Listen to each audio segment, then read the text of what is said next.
আসসালামু আলাইকুম। সবাইকে স্বাগত জানাচ্ছি বাংলা টিভির প্রাইম নিউজে। আপনাদের সাথে আছি আমি নিয়ামতুল্লাহ সিরাজি। শুরুতেই জানিয়ে দেব এসএনএস হোম লোন সংবাদ শিরোনাম। স্বাধীনতা দিবসের আগেই ভয়াবহ তাপপ্রবাহে পড়ছে আমেরিকা, বিপদে কোটি কোটি মানুষ। বাতিল হলো ট্রাম্পের কঠোর আইন, আমেরিকায় জন্ম নিলেই মিলবে স্থায়ী নাগরিকত্ব। যুক্তরাষ্ট্রের উপকূলে বিপজ্জনক ব্যাকটেরিয়ার বিস্তার, সৈকতগামীদের জন্য জরুরি সতর্কবার্তা। এবং আমেরিকায় ডিমের কৃত্রিম দাম বাড়িয়ে ধরা ৩ কোম্পানি, গুনতে হচ্ছে বিশাল জরিমানা। এতক্ষণ শুনছিলেন সংবাদ শিরোনাম, এবারে জানাবো বিস্তারিত। আমেরিকার উপর দিয়ে বয়ে যাচ্ছে ভয়াবহ দাবদাহ। ন্যাশনাল ওয়েদার সার্ভিস এই পরিস্থিতিকে বিপজ্জনক হিসেবে চিহ্নিত করেছে। দেশ জুড়ে তাপমাত্রা ও আর্দ্রতার মিলিত প্রভাব বা হিট ইন্ডেক্স কোথাও কোথাও ১০০ ডিগ্রি ফারেনহাইট ছাড়িয়ে গেছে। মিশিগান, ইলিনয়, ওহাইও, কেন্টাকি এবং আইওয়া সহ বিশাল অঞ্চল জুড়ে চরম তাপমাত্রার সতর্কতা জারি করা হয়েছে। পরিস্থিতি এতটাই ভয়াবহ যে ইলিনয়ের কিছু জায়গায় রাস্তার পিচ গলে রাস্তা ফেটে উপরে উঠে আসছে। ডেট্রয়েট এবং ফিলাডেলফিয়ার মতো শহরগুলোতে হিট ইমার্জেন্সি জারি করা হয়েছে এবং জনসাধারণকে শীতল রাখার জন্য খোলা হয়েছে বিশেষ কুলিং সেন্টার। পেনসিলভানিয়ায় ৪ জুলাই ঐতিহ্যবাহী প্যারেড পর্যন্ত বাতিল করা হয়েছে। বিশেষজ্ঞদের মতে রাতের তাপমাত্রাও ৭০ ডিগ্রি ফারেনহাইটের নিচে না নামায় মানুষের শরীর স্বাভাবিকভাবে ঠান্ডা হওয়ার সুযোগ পাচ্ছে না, যা স্বাস্থ্য ঝুঁকি বহুগুণ বাড়িয়ে দিচ্ছে। ডাক্তাররা সোডা বা অ্যালকোহল এড়িয়ে প্রচুর পানি পান করার পরামর্শ দিয়েছেন। কেবল মানুষ নয়, পশু পাখিরাও এখন এই গরমে ধুঁকছে। বিভিন্ন অ্যানিমেল শেল্টারে বড় ফ্যান চালিয়ে কুকুরদের ঠান্ডা রাখার প্রাণান্তকর চেষ্টা চলছে। তবে এই বিপদের মাঝেও জর্জ লিলারের মতো মানুষেরা বিনামূল্যে এসি বিলিয়ে মানবতার নজির স্থাপন করছেন। প্রকৃতির এই রুদ্ররূপ আমেরিকার স্বাভাবিক জীবনযাত্রাকে স্তব্ধ করে দিয়েছে। তাই এই চরম গরমে বাইরে বের হওয়া এড়িয়ে চলুন এবং সতর্ক থাকুন। স্বাধীনতা দিবসের ছুটির আগেই তীব্র তাপপ্রবাহে বিপর্যস্ত নিউ ইয়র্ক। ২০১০ সালের পর এবারই হতে পারে সবচেয়ে উত্তপ্ত ৪ জুলাই। গণপরিবহন, বিদ্যুৎ সরবরাহ ও জনজীবনে বাড়ছে চাপ। জারি হয়েছে বিশেষ সতর্কতা। কী প্রস্তুতি নিয়েছে প্রশাসন আর কিভাবে নিরাপদ থাকবেন, বিস্তারিত থাকছে প্রতিবেদনে। ছুটির আনন্দের মাঝেই কি বড় বিপর্যয় ধেয়ে আসছে নিউ ইয়র্কে? ২০১০ সালের পর এবারই হয়তো সবচেয়ে উত্তপ্ত ৪ জুলাই বা স্বাধীনতা দিবস পার করতে যাচ্ছে আমেরিকার এই প্রধান শহর। নতুন মেয়র জোহরান মামদানি প্রশাসনের সামনে এটিই প্রথম কোনো বড় ধরনের হিট ওয়েভ বা তাপদাহের ধাক্কা।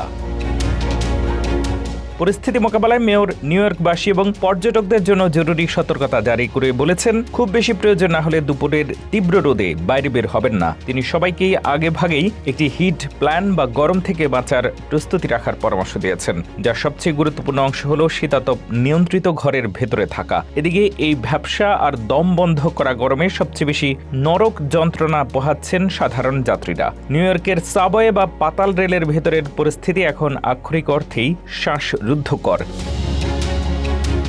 অনেক ট্রেন এবং বাসে এসি ঠিকমতো কাজ না করায় ক্ষোভ প্রকাশ করছেন নিত্যযাত্রীরা। এমটিএ প্রধান জেন অলিভার জানিয়েছেন, অতিরিক্ত গরমে রেললাইন যেন বড় ধরনের সমস্যা না হয় সেজন্য ২৪ ঘন্টা ট্র্যাক পরিদর্শন করা হচ্ছে এবং ব্যাকআপ জেনারেটর প্রস্তুত রাখা হয়েছে। অন্যদিকে বিদ্যুৎ সরবরাহকারী প্রতিষ্ঠান কন এডিসন এবং পিএইচজি জানিয়েছে, তীব্র গরমের কারণে যে কোনো সময় বিদ্যুৎ বিপর্যয় বা লোডশেডিং হতে পারে। এই ঝুঁকি এড়াতে দুপুর ২টা থেকে রাত ১০টা পর্যন্ত সবাইকে বিদ্যুৎ সাশ্রয় করার অনুরোধ জানানো হয়েছে।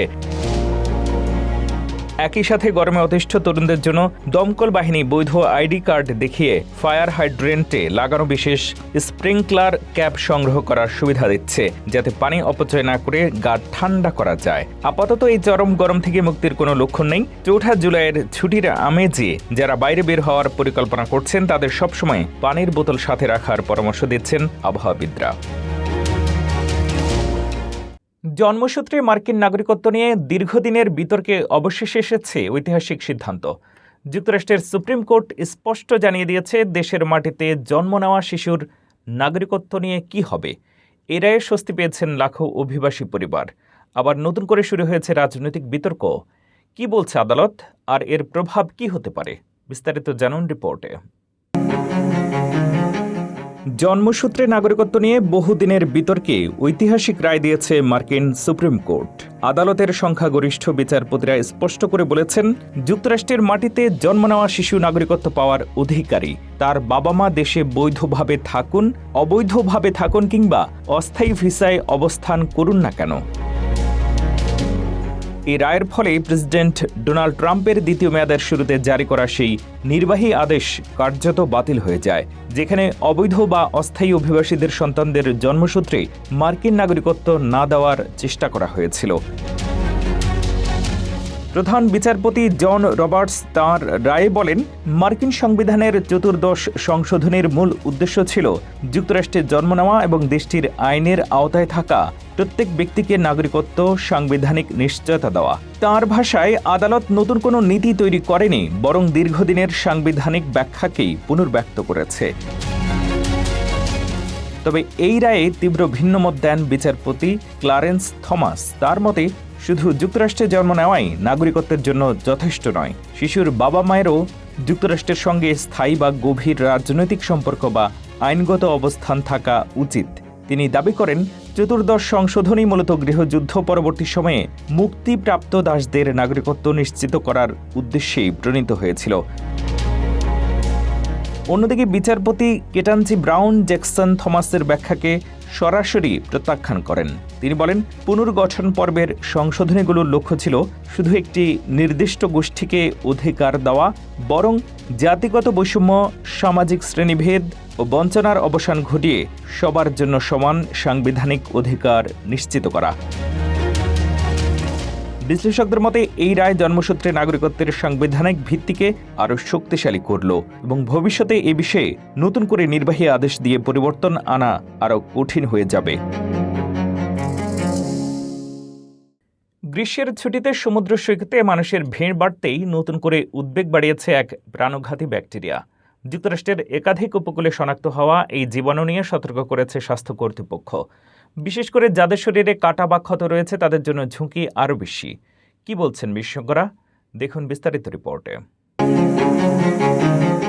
যুক্তরাষ্ট্রের স্বাধীনতা দিবসের ছুটিতে সমুদ্র সৈকতে বেড়াতে যাওয়ার পরিকল্পনা থাকলে এখনই সতর্ক হন। বিজ্ঞানীরা সতর্ক করে বলছেন, উপকূলের কিছু এলাকায় ছড়িয়ে পড়ছে প্রাণঘাতী মাংসখেকো ব্যাকটেরিয়া, যা সংক্রমিত হলে অল্প সময়ের মধ্যেই প্রাণহানির ঝুঁকি তৈরি করতে পারে। গবেষণায় দেখা গেছে, নিউ ইয়র্কের লং আইল্যান্ড উপকূলের কয়েকটি এলাকায় ভিব্রিও ভালনিফিকাস নামের এই ব্যাকটেরিয়ার উপস্থিতি মিলেছে। একই সময়ে ফ্লোরিডায় চলতি বছর ইতোমধ্যে 8 জন আক্রান্ত হয়েছেন। এছাড়া মিসিসিপি অঙ্গরাজ্যের স্বাস্থ্য বিভাগও সমুদ্রের পানিতে নামার আগে বিশেষ সতর্কতা জারি করেছে। যুক্তরাষ্ট্রের রোগ নিয়ন্ত্রণ ও প্রতিরোধ কেন্দ্র বা সিডিসি জানিয়েছে, এই ব্যাকটেরিয়া শরীরের খোলা ক্ষত দিয়ে প্রবেশ করে দ্রুত টিস্যু নষ্ট করতে পারে। গুরুতর সংক্রমণে রক্তে বিষক্রিয়া ছড়িয়ে পড়ে এবং অনেক ক্ষেত্রে হাত বা পা কেটে ফেলতেও হতে পারে। আক্রান্ত প্রতি 5 জনের মধ্যে একজনের মৃত্যু পর্যন্ত হতে পারে। বিশেষজ্ঞরা বলছেন, জলবায়ু পরিবর্তনের কারণে সমুদ্রের পানির তাপমাত্রা বাড়ছে, আর তাতেই দ্রুত ছড়িয়ে পড়ছে এই ব্যাকটেরিয়া। একই সঙ্গে কাঁচা বা অপর্যাপ্তভাবে রান্না করা ঝিনুক ও সামুদ্রিক খাবার থেকেও সংক্রমণের ঝুঁকি রয়েছে। এদিকে কয়েকজন স্বাস্থ্য বিশেষজ্ঞের অভিযোগ, সংক্রামক রোগ পর্যবেক্ষণ ও নজরদারির বিভিন্ন কর্মসূচিতে সাম্প্রতিক বাজেট ও জনবল কমানোর কারণে ভবিষ্যতে এমন ঝুঁকি আরও বাড়তে পারে। যদিও যুক্তরাষ্ট্রের স্বাস্থ্য বিভাগ বলছে, তারা এখনও বিভিন্ন জাতীয় নজরদারি ব্যবস্থার মাধ্যমে পরিস্থিতি পর্যবেক্ষণ করছে। স্বাস্থ্য বিশেষজ্ঞদের পরামর্শ, শরীরে কাটা বা খোলা ক্ষত থাকলে সমুদ্রের পানিতে নামা থেকে বিরত থাকুন এবং কাঁচা সামুদ্রিক খাবার খাওয়ার ক্ষেত্রে সর্বোচ্চ সতর্কতা অবলম্বন করুন। নিত্য প্রয়োজনীয় পণ্যের বাজারে নিয়ে এবার সামনে এসেছে চাঞ্চল্যকর এক তথ্য। যুক্তরাষ্ট্রের ডিমের দাম কৃত্রিমভাবে বাড়ানোর অভিযোগে বড় 3 উৎপাদনকারী প্রতিষ্ঠানের বিরুদ্ধে ব্যবস্থা নিয়েছে কর্তৃপক্ষ। তদন্তে উঠে এসেছে গোপন যোগাযোগ ও মূল্য কারসাজির অভিযোগ। কি শাস্তি পেল প্রতিষ্ঠানগুলো? জানুন বিস্তারিত।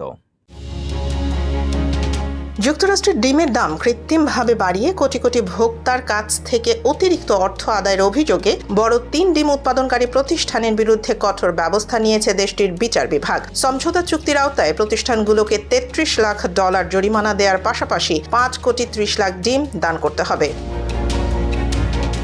তদন্তে অভিযোগ উঠেছে ক্যালমেইন ফুডস, ভার্সোভা এবং হিকম্যানস এগ র্যাঞ্চ 2022 সালের জুন থেকে 2025 সালের মার্চ পর্যন্ত গোপনে পরস্পরের সঙ্গে যোগাযোগ করে ডিমের দাম বাড়ানোর পরিকল্পনা বাস্তবায়ন করে। New York attorney general Letitia জেমসের নেতৃত্বে 17টি অঙ্গরাজ্য এবং যুক্তরাষ্ট্রের বিচার বিভাগ যৌথ তদন্ত চালিয়ে এর তথ্য উদ্ঘাটন করে।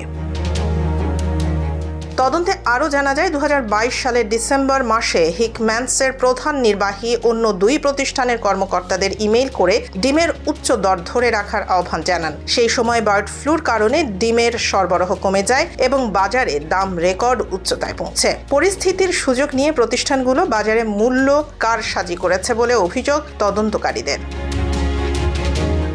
সমঝোতা অনুযায়ী 3 প্রতিষ্ঠানকে ভবিষ্যতে এ ধরনের মূল্য কারসাজি বন্ধ করতে হবে, সরকারি তদারকিতে সহযোগিতা করতে হবে এবং কঠোর নিয়ম মেনে ব্যবসা পরিচালনা করতে হবে। দান করা 5,30 লাখ ডিমের মধ্যে প্রায় 49 লাখ ডিম নিউ ইয়র্কের ফুড ব্যাংক এবং বিভিন্ন সহায়তা সংস্থার মাধ্যমে বিতরণ করা হবে। তবে অভিযুক্ত 3 প্রতিষ্ঠানই সব অভিযোগ অস্বীকার করেছে। তাদের দাবি তারা কোনো আইন ভঙ্গ করেনি এবং সব সময় বৈধভাবেই ব্যবসা পরিচালনা করেছে। এটিএম লুটের কায়দা বদলে দিয়েছে এক আন্তর্জাতিক চক্র। মেশিন ভাঙার বদলে তারা হ্যাক করেছে পুরো সিস্টেম।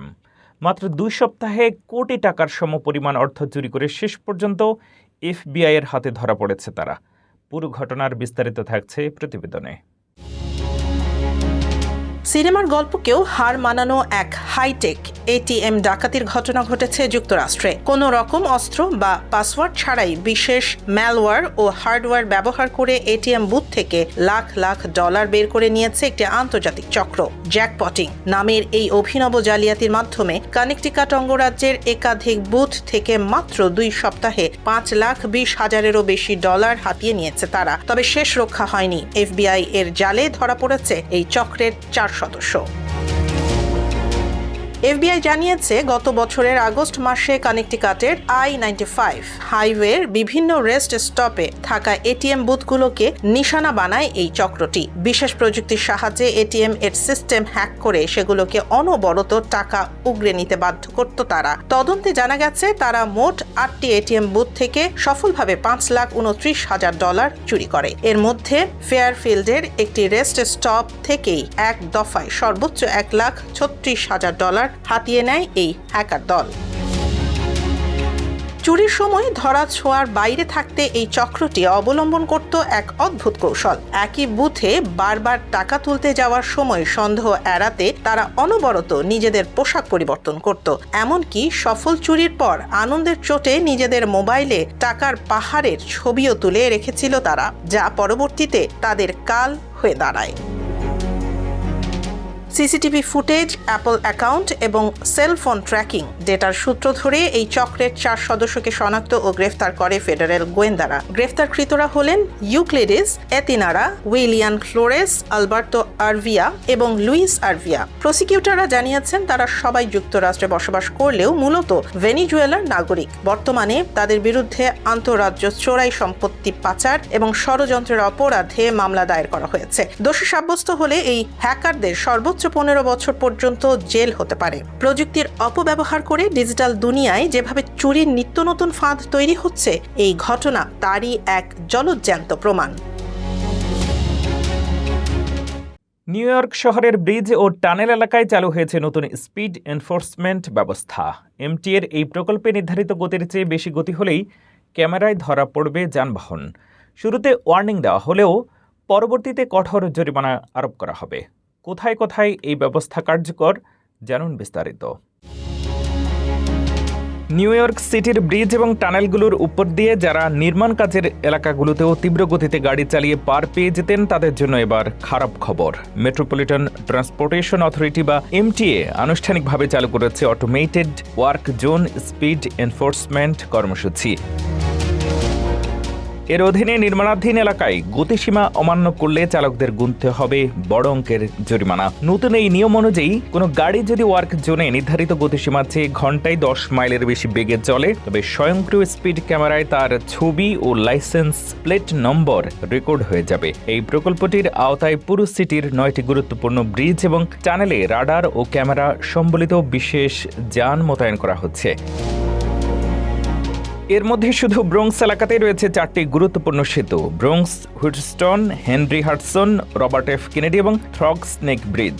2023 সালে যুক্তরাষ্ট্রের বিভিন্ন নির্মাণ এলাকায় প্রায় 900 জনের মৃত্যু এবং 40,000 মানুষ আহত হওয়ার পর এই কর্মসূচিকে জীবন রক্ষাকারী উদ্যোগ হিসেবে বর্ণনা করছে এমটিএ। 2021 সালে গভর্নর ক্যাথি হোকুল প্রথম এই আইনটি পাশ করলেও তখন এটি শুধু স্টেট হাইওয়ের জন্য প্রযোজ্য ছিল। পরবর্তীতে 2025 সালে আইনটি সংশোধন করে সিটির সব টানেল ও ব্রিজকেও এর আওতায় আনা হয়।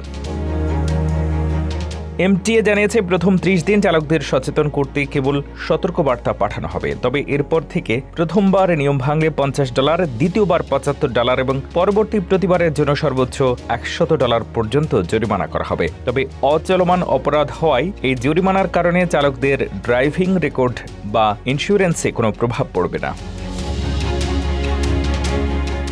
একটি বাড়ির ভেতরে 16 শিশু, চারদিকে অমানবিক পরিবেশ।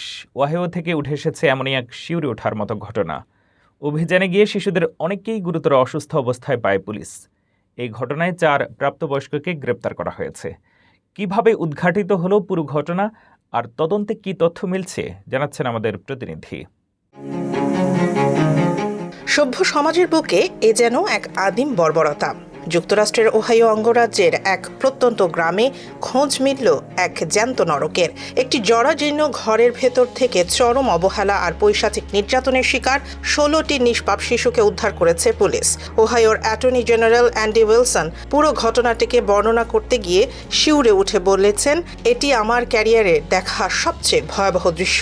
এ যেন এক বিশুদ্ধ শয়তানি। মাত্র 1000 খানেক মানুষের শান্ত নিঝুম লোকালয় ওহাইওর হ্যামডেন গ্রাম। কেউ কল্পনাও করতে পারেনি এই গ্রামেই একটা বন্ধ দরজার আড়ালে লুকিয়ে রাখা হয়েছে এক বিভৎস অন্ধকার। গোপন সূত্রে খবর পেয়ে ওহাইওর ব্যুরো অফ ইনভেস্টিগেশন ও স্থানীয় শেরিফ বিভাগ যৌথভাবে ওই বাড়িতে হানা দেয়, আর ভেতরে ঢুকতেই চোখ চড়ক গাছ হয়ে যায় তদন্তকারী কর্মকর্তাদের। 1.5 বছর থেকে শুরু করে 18 বছর বয়সী 16 জন ছেলে মেয়েকে আটকে রাখা হয়েছিল এমন এক নোংরা ও শোচনীয় পরিবেশে, যা মুখে প্রকাশ করার মতো নয়। উদ্ধারের সময় প্রতিটি শিশুর শরীরেই ছিল নির্যাতনের ছাপ। কয়েকজনের অবস্থা এতটাই আশঙ্কাজনক ছিল যে 2 শিশুকে হেলিকপ্টারে করে লাইফ সাপোর্টে নিয়ে যেতে হয়েছে ট্রমা সেন্টারে। এই পৈশাচিক ঘটনার মূল হোতা হিসেবে একই পরিবারের 4 প্রাপ্তবয়স্ককে গ্রেফতার করেছে পুলিশ। তারা হলেন Gary Siders junior, Gary Siders senior, Christina Siders এবং এলিজাবেথ সাইডার্স। পুলিশ জানিয়েছে এরা কেউ ওই এলাকার স্থানীয় বাসিন্দা নন, মূলত যাযাবরের মতো ঘুরে বেড়ানো এক অপরাধী চক্র। শিশুদের শরীরে মারাত্মক ক্ষত সৃষ্টির অপরাধে তাদের বিরুদ্ধে জামিনহীন কঠোর ধারায় মামলা করা হয়েছে। তদন্তকারীরা স্পষ্ট করেছেন এটি মানব পাচারের কোনো ঘটনা নয়, বরং পারিবারিক ও সামাজিক নিষ্ঠুরতার এক চরম বহিঃপ্রকাশ। এই নিষ্পাপ শিশুদের জীবনের সাথে যারা এমন ছিনিমিনি খেলেছে তাদের সর্বোচ্চ শাস্তি নিশ্চিত করতে মরিয়া ওহাইও প্রশাসন। বিমান ধরতে এসে কেউ কি কোটিপতি হতে পারেন? যুক্তরাষ্ট্রের লাস ভেগাসের হ্যারি রিড আন্তর্জাতিক বিমানবন্দরের ঠিক এমনই এক অবিশ্বাস্য ঘটনা ঘটেছে। মাত্র $10 একটি বাজিতে এক যাত্রী জিতে নিয়েছেন $3.3 মিলিয়ন জ্যাকপট। কিভাবে ঘটল এই অবিশ্বাস্য ঘটনা, জানুন বিস্তারিত। যুক্তরাষ্ট্রের লাস ভেগাসের হ্যারি রিড আন্তর্জাতিক বিমানবন্দরে যাত্রাবিরতির সময় অবিশ্বাস্য সৌভাগ্যের দেখা পেলেন এক যাত্রী। বিমানবন্দর কর্তৃপক্ষ জানিয়েছে অ্যান্থনি নামের ওই যাত্রী মাত্র $10 একটি বাজিতে হুইল অফ ফরচুন স্লট মেশিনে জিতে নিয়েছেন $3.3 মিলিয়ন জ্যাকপট। ঘটনাটি ঘটেছে বিমানবন্দরের সি গেটস এলাকায়। সাধারণত যাত্রাবিরতির সময় যাত্রীরা কফি পান, বিশ্রাম বা মোবাইল চার্জ দেওয়ার মতো কাজেই সময় কাটান। তবে অ্যান্থনির জন্য এই স্বল্প সময়ের বিরতি জীবনের সবচেয়ে স্মরণীয় মুহূর্তে পরিণত হয়েছে। হ্যারি রিড আন্তর্জাতিক বিমানবন্দর যুক্তরাষ্ট্রের মাত্র 2টি বাণিজ্যিক বিমানবন্দরের একটি, যেখানে টার্মিনালের ভেতরে বৈধভাবে স্লট মেশিন পরিচালিত হয়। বিমানবন্দর জুড়ে 1400টিরও বেশি স্লট মেশিন রয়েছে। এসব মেশিন থেকে অর্জিত আয় বিমানবন্দরের পরিচালনা ব্যয় কমাতে সহায়তা করে, যা পরোক্ষভাবে বিমান ভাড়াও প্রতিযোগিতামূলক রাখতে ভূমিকা রাখে। এর আগেও এই বিমানবন্দরে একাধিক বড় অঙ্কের জ্যাকপট জয়ের ঘটনা ঘটেছে। 2025 সালের মে মাসে এক যাত্রী মাত্র $5 বাজিতে $1.8 মিলিয়ন জিতেছিলেন। এছাড়া 2023 সালের $1.3 মিলিয়ন এবং আরেক যাত্রী $1.4 মিলিয়ন জ্যাকপট জেতেন। তবে নেভাডা অঙ্গরাজ্যে জুয়ার অর্থের উপরে রাজ্য কর না থাকলেও অ্যান্থনির এই জয়ের অর্থ থেকে যুক্তরাষ্ট্রের ফেডারেল নিয়ম অনুযায়ী 24% কর কেটে রাখা হবে। মিশিগানের হ্যামট্রামিকে ধর্মীয় ভাবগাম্ভীর্য এবং ভক্তিময় পরিবেশে সম্পন্ন হয়েছে শ্রী শ্রী জগন্নাথ দেবের পবিত্র স্নান যাত্রা। এর মধ্য দিয়ে আনুষ্ঠানিকভাবে শুরু হলো আগামী 18 জুলাই অনুষ্ঠিতব্য পঞ্চম হ্যামট্রামিক রথযাত্রার আয়োজন। বিস্তারিত আরো জানাচ্ছেন ফারজানা আফরোজ। সনাতন সংঘের আয়োজনে হ্যামট্রামিকের অনিল বৈদ্যের বাসভবনে অনুষ্ঠিত স্নান যাত্রায় বিপুল সংখ্যক ভক্ত ও শুভানুধ্যায়ী অংশ নেন।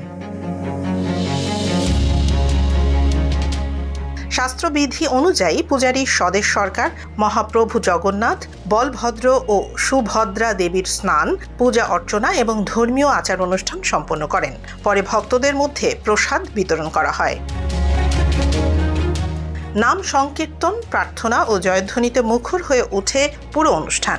উপস্থিত ভক্তরা বলেন, প্রবাসে থেকেও এমন আয়োজন সনাতন ধর্মীয় ঐতিহ্য ও সংস্কৃতিকে নতুন প্রজন্মের কাছে তুলে ধরছে। আয়োজকরা জানান, স্নান যাত্রার মধ্য দিয়েই পঞ্চম হ্যামট্রামিক রথ যাত্রার আনুষ্ঠানিক সূচনা হয়েছে। তারা মিশিগান সহ যুক্তরাষ্ট্রের বিভিন্ন অঙ্গরাজ্যে বসবাসরত সকল সনাতন ধর্মাবলম্বী ও সংস্কৃতি প্রেমী মানুষকে আগামী 18 জুলাই শনিবার বিকেল 6টায় সপরিবারে রথযাত্রায় অংশ নেওয়ার আহ্বান জানান। রথযাত্রা বেলমন্ট স্ট্রিট ও গ্যালেগার স্ট্রিটের সংযোগস্থল থেকে শুরু হয়ে হ্যামট্রামিক শহরের বিভিন্ন সড়ক প্রদক্ষিণ করবে।